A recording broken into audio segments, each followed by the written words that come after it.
Assalamualaikum warahmatullahi wabarakatuh. Hari ini, kelompok 16 akan mempresentasikan tentang strategi perusahaan pengembang pelabuhan kerangka berdasarkan perspektif ekosistem bisnis dan aplikasinya pada kasus Pelabuhan Rotterdam. Pertama-tama, kelompok 16 akan memperkenalkan anggota kelompok terlebih dahulu. Saya, Rifat Akademikala dengan NIM 187251092 dan Saya Sastra Citra dengan NIM 187251093. tujuan utama makalah ini bertujuan untuk memajukan pemahaman konseptual tentang strategi perusahaan pengembang pelabuhan atau bisa disebut dengan PDC. Dengan menerapkan perspektif ekosistem bisnis pelabuhan, penulis mengidentifikasikan bahwa studi sebelumnya tentang tata kelola pelabuhan kurang menerapkan konsep manajemen strategis. Kerangka strategi PDC dengan menggunakan perspektif ekosistem bisnis, kerangka ini membedakan 4 strategi PDC yang terstilisasi didasarkan pada perpaduan dua orientasi. Yang pertama, penyediaan layanan in-house hulu dan hilir seperti strategi integrator.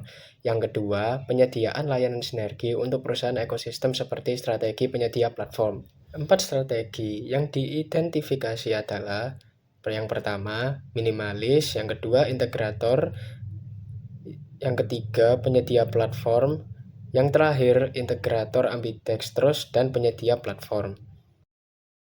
Strategi-strategi ini dioperasionalkan melalui 3 jenis layanan utama yang dapat disediakan. Yang pertama, layanan minimalis, layanan dasar yang harus disediakan agar penawaran inti PDC, penyediaan infrastruktur pelabuhan, lengkap. Contohnya termasuk infrastruktur pelabuhan nautika dan darat, penyewaan atau konsesi lahan pelabuhan dan pemasaran pelabuhan. Yang kedua, layanan integrator, layanan yang memperluas paket pelayan PDC untuk pengguna pelabuhan, bergerak menuju penawaran logistik yang lebih terintegrasi. Contohnya termasuk operasi terminal, layanan transportasi daratan, dan properti komersial.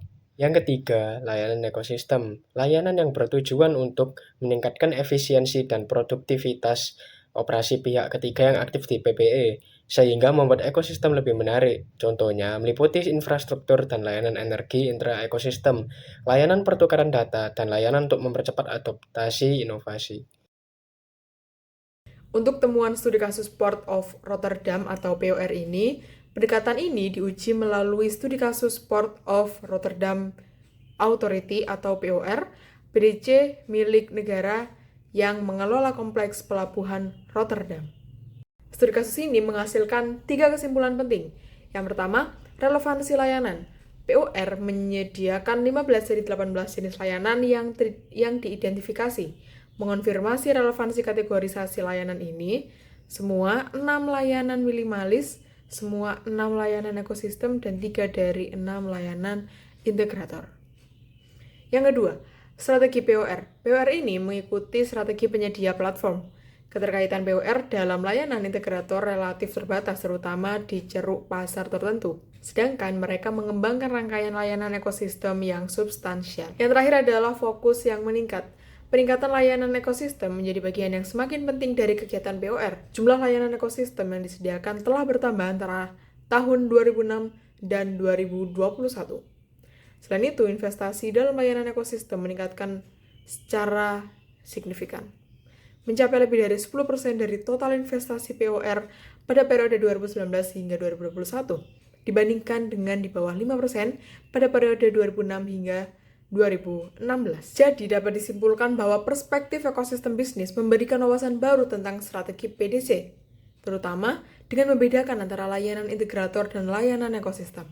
Kasus Port of Rotterdam menunjukkan pergeseran strategis menuju peran sebagai penyedia platform, dengan fokus yang semakin besar pada pengembangan layanan yang meningkatkan produktivitas pihak ketiga dalam ekosistem pelabuhan. Terima kasih. Wassalamualaikum warahmatullahi wabarakatuh.